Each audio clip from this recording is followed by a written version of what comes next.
যেতিয়া পাছত পেৰেড হৈছিলে আসাম ফৰেষ্ট প্ৰটেকশ্যন ফ'ৰ্চৰ শেহতীয়াকৈ 940 জনক নতুনকৈ নিযুক্তি দিছিল। তেখেতে মুখ্যমন্ত্ৰী ডাঙৰীয়াই বক্তব্যত প্ৰকাশ কৰিছিল যে অসমৰ নমস্কাৰ, মই নীলোৎপল।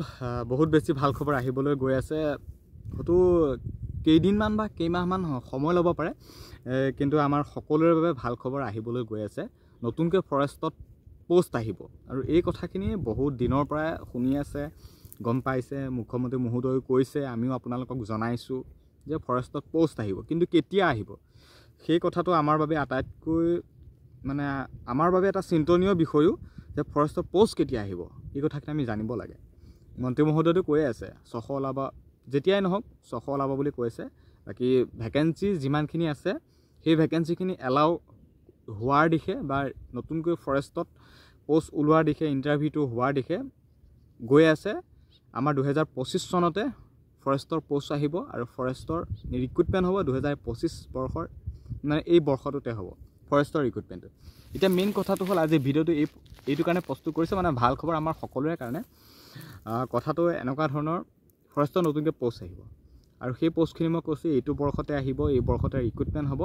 এতিয়া যোৱা দুদিন পূৰ্বে অসম বিধানসভাত এই ফৰেষ্টৰ এই ৰিক্ৰুটমেণ্ট বা ফৰেষ্টৰ এই কামখিনিক লৈ আমাৰ অসম বিধানসভাত প্ৰস্তাৱ লোৱা হৈছে, প্ৰস্তাৱ দিয়া হৈছে, প্ৰস্তাৱ লোৱা হৈছে অসম বিধানসভাৰ ফৰেষ্টৰ এই কামখিনিক লৈ। নতুনকৈ ফৰেষ্টক লৈ 4th আছাম ফৰেষ্ট তেনেকুৱা এটা বাহিনী গঠন হোৱাৰ দিশে অসম চৰকাৰ গৈ আছে, বা তাত যে কামখিনি গুৰুত্ব সহকাৰে লয় নতুনকৈ। বাকী 950 নে 981 যেতিয়া POP হৈছিল, সেই POP হোৱাৰ পিছতো ফৰেষ্টৰ তেনেকুৱা কোনো ধৰণৰ একো আপডেট অহা নাই, নতুন ভেকেঞ্চি বা নতুন ৰিক্ৰুটমেণ্টক লৈ।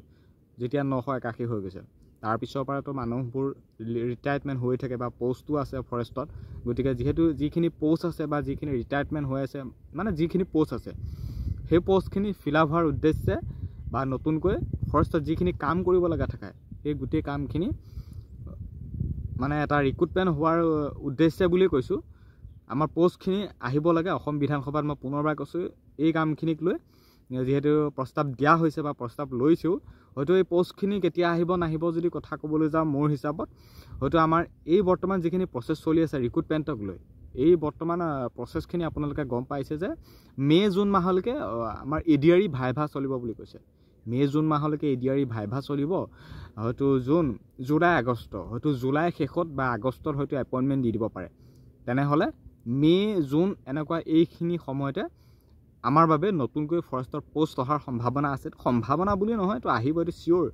মন্ত্ৰী মহোদয়েতো কৈ আছে যে ফৰেষ্টৰ পোষ্ট আহিব, কিন্তু মন্ত্ৰী মহোদয় কোৱাৰ পাছত আকৌ বিধানসভাত এই কথাখিনিক লৈ কামখিনি হ'ব। ফৰেষ্টৰ পোষ্ট আহিব, নিযুক্তি ৰিক্ৰুটমেণ্ট প্ৰচেছ চলিব। APF হওক বা ফৰেষ্ট গাৰ্ড, SI যিয়ে নহওক, ফৰেষ্টৰ এটা ৰিক্ৰুটমেণ্ট হ'ব 25 চনতে ৰিক্ৰুটমেণ্ট এই কামখিনি চলিব। এতিয়া কেতিয়া আহিব নাহিব ডাইৰেক্টলি এইটো ক'ব পৰা নাযাব, কিন্তু 2 মাহ ৰখি চাওক, ৱেইট কৰক। ৱেইটটো কৰিবই লাগিব। আৰু বৰ্তমান যিহেতু আমাৰ এতিয়া ৰিজাল্ট বা ৰিক্ৰুটমেণ্টৰ সময়, ইটোৰ পিছত সিটো ৰিক্ৰুটমেণ্ট হৈ আছে, ৰিজাল্ট দি আছে, ADRE কথা গম পাইছে, মে' জুন মাহ পৰ্যন্ত আমাৰ ভাইভা চলিব। গতিকে এই যিখিনি প্ৰচেছ যেতিয়ালৈকে সম্পূৰ্ণ নহয়, তেতিয়ালৈকে ফৰেষ্টৰ পোষ্ট আহিলেও কিন্তু ৰিক্ৰুটমেণ্টটো নহয়। ৰিক্ৰুটমেণ্টটো অলপমান দেৰি হ'ব, 2025ৰ শেষৰ ফালে হ'বগৈ, কিন্তু পোষ্টটো অহাৰ সম্ভাৱনা আছে। খুব সোনকালে হয়তো আহিব, 1 মাহ, 1.5 মাহ, 2 মাহ যি পাৰে ৰখি চাওক। SLPRBত আহি যাব, যিকোনো সময়ত আপডেট আহি যাব পাৰে ফৰেষ্টক লৈ। মন্ত্ৰী মহোদয়েতো কৈছিলে ফেব্ৰুৱাৰীতে আহিব বুলি, কিন্তু এতিয়া ফেব্ৰুৱাৰীটো গ'লগৈ। গতিকে হয়তো আহি যাব।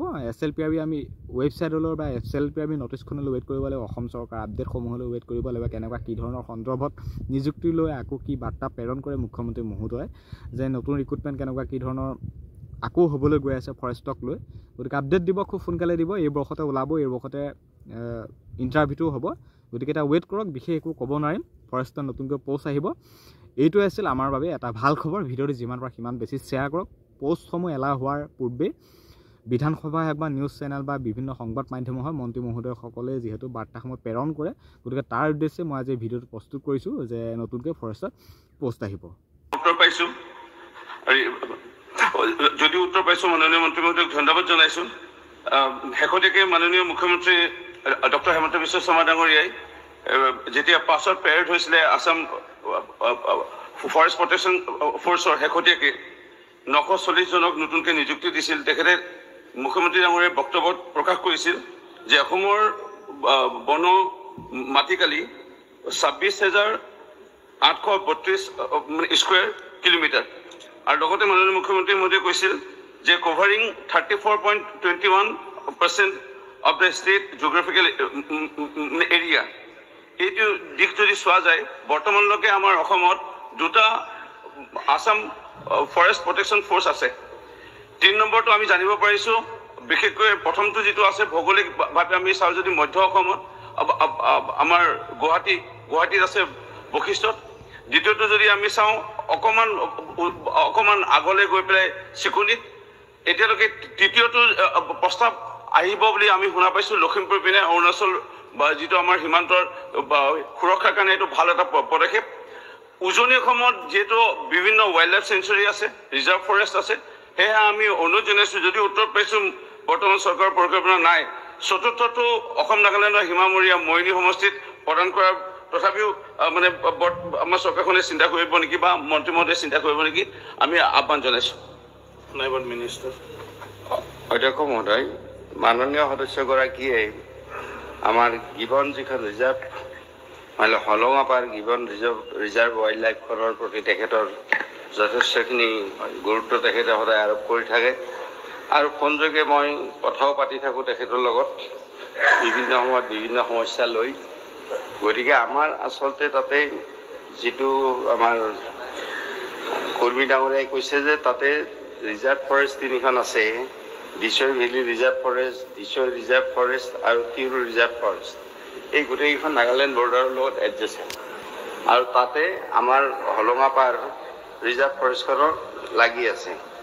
এতিয়া মাননীয় সদস্যগৰাকী কোৱা মতে আমাৰ 3টা আমাৰ ফৰেষ্ট বেটেলিয়ান আছে আৰু তেখেতে কৈছে ক'ত ক'ত এই বেটেলিয়ানকেইটা আছে। গতিকে আমাৰ 4ৰ্থ বেটেলিয়ানটো এতিয়ালৈকে আমাৰ হোৱা নাই। যদি মাননীয় মুখ্যমন্ত্ৰীয়ে আমি আলোচনা কৰি আছোঁ, যি নহওক সেইটো বেলেগ কথা। গতিকে মাননীয় মুখ্যমন্ত্ৰী ডাঙৰীয়াই যদি আমাক 4ৰ্থ বেটেলিয়ান এটা দিয়ে, চৰকাৰে যদি আমাক 4ৰ্থ বেটেলিয়ান এটা দিয়ে, তেতিয়া আপোনাৰ কথাটো নিশ্চয় বিবেচনা কৰা হ'ব। সেইটো মই কথা আপোনাক মানে আশ্বস্ত কৰিলোঁ। আৰু তাৰ উপৰি এতিয়া আমাৰ যিখন হলঙাপাৰ গিবন ৱাইল্ড লাইফ আৰু বাকী 3খন আমাৰ যে ৰিজাৰ্ভ ফৰেষ্ট আছে, তাতে আমি ইতিমধ্যে আমাৰ যোৰহাট ডিভিশ্যনৰ আণ্ডাৰত আমি ইতিমধ্যে 12জন আসাম ফৰেষ্ট বেটেলিয়ান আমি দি থৈ দিছোঁ, যেতিয়াই প্ৰয়োজন হয় যাতে তেওঁলোকে কাম কৰিব পাৰে। আৰু ইন এডিশ্যন টু ডেট আমাৰ যিটো গেলেকীত যিটো আমাৰ 4th কামাণ্ডো বেটেলিয়ান আছে আসাম পুলিচৰ, গতিকে 4th আসাম পুলিচ বেটেলিয়ানৰ কামাণ্ডো ফ'ৰ্চৰ পৰা আমি প্ৰায় 38 নাম্বাৰ কামাণ্ডো বেটেলিয়ান যোৰহাট ডিভিশ্যনৰ আণ্ডাৰত দিয়া হৈছে।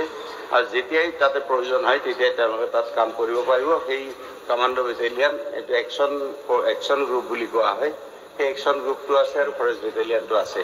আৰু ইন এডিশ্যন টু ডেট যদি কিবা আৰু সমস্যা আপুনি অনুভৱ